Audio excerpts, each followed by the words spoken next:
In this lesson, we will go over how to use the Shell Modifier. This modifier is useful in modifying a solid model into a hollow model. For this example, I will use the lofted 3D model from a previous video. Select the Shell Modifier in the top toolbar.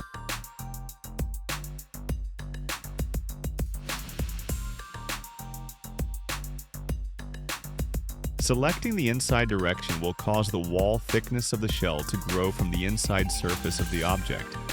Selecting outside direction will cause the thickness of the wall to grow from the outside surface of the object. Select the outer surface of the object.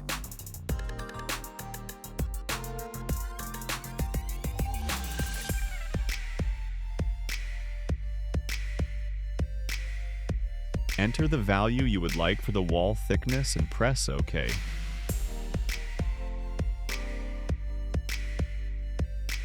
To verify the shell, I will use the Section Analysis Inspection tool.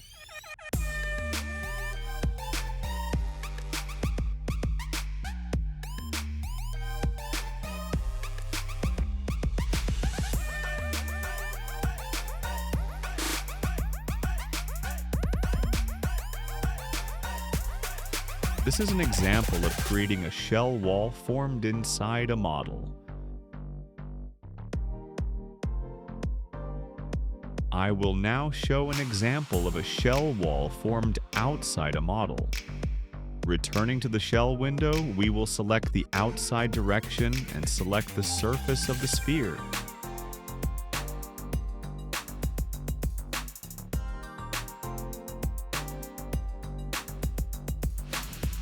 For this demonstration, I will type in the value 1 for the wall thickness.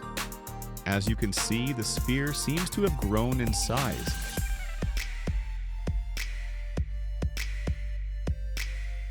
When using the Section Analysis tool, we can see that the hollow space in sphere is the same size as the original sphere. When using the outside direction of the Shell Modifier, the wall thickness grows from the outer surface of the model, and the hollow section is the original three-dimensional shape.